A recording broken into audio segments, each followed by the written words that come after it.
Chapter 13, The Second Bomb. No one was in the kitchen of Shinhu's restaurant when the bomber set a tall can labeled monosodium glutamate behind similar cans on the shelf. The color-striped candle would burn down to the fuse at 6:30. Whoever was working there would be at the other end of the room. No one would be hurt. Due to unfortunate damage to the coffee shop, Shinhu's restaurant is prepared to satisfy all dinner accommodations. Order down or ride up to the 5th floor.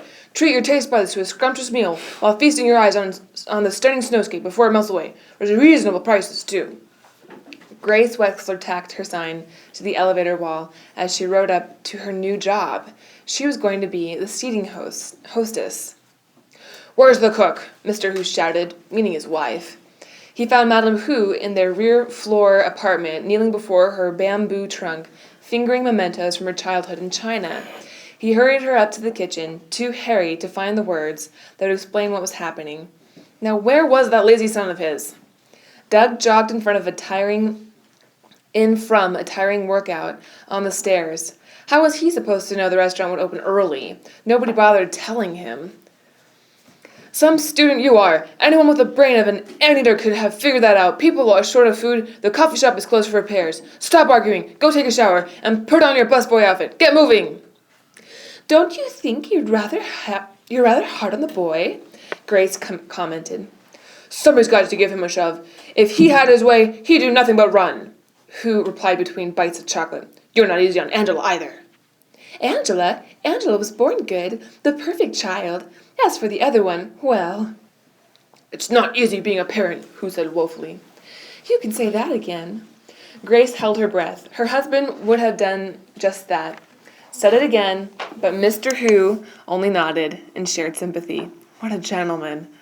Only Mr. and Mrs. Theodorakis ordered down. The other tenants of Sunset Towers lined up at the reservation desk, waiting for Grace Windsor Wexler to lead the way.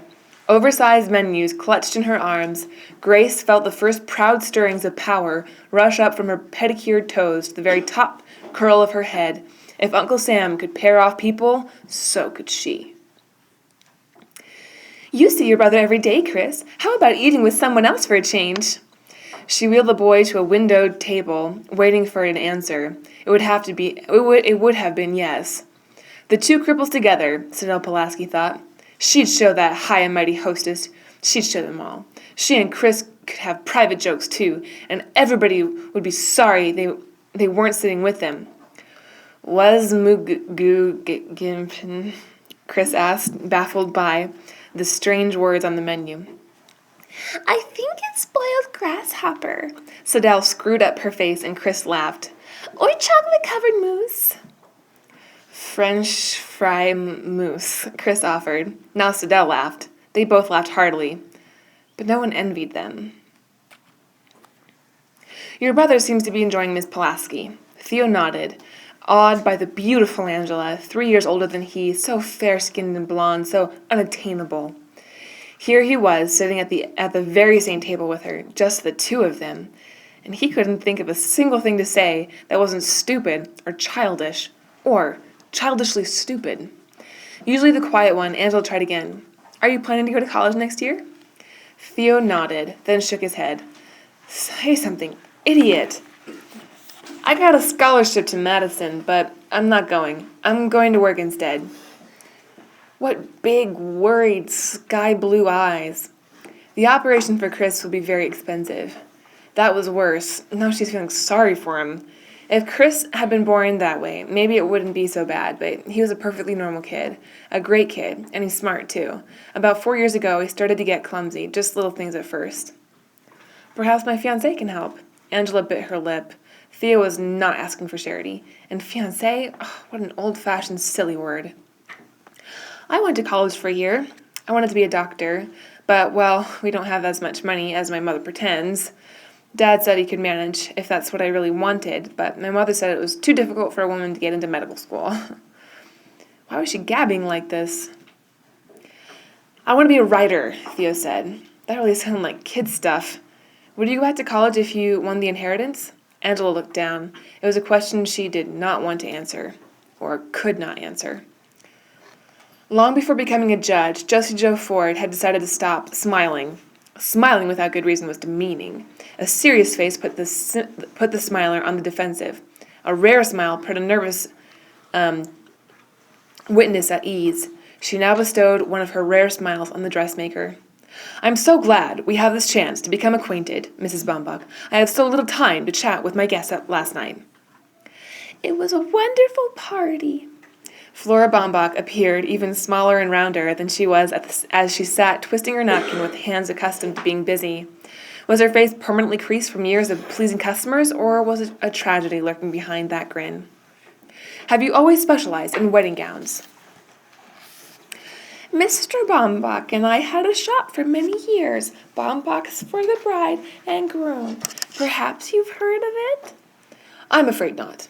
The judge would have said no in any case, to keep her witness talking. "Perhaps you've heard of Flora's bridal gowns. That's what I called my shop after my husband left. I don't know much about groom's clothes. They're mostly rentals anyway." Flora Baumbach lost her timidity. The judge let her chat away. "I'm using heirloom lace on the bodice of Angela's gown. It's been in my family for 3 generations. I wore it at my wedding, and I dreamed that someday I'd have a daughter who would wear it too.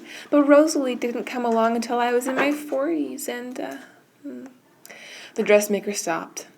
Her lips tightened into an even wider grin.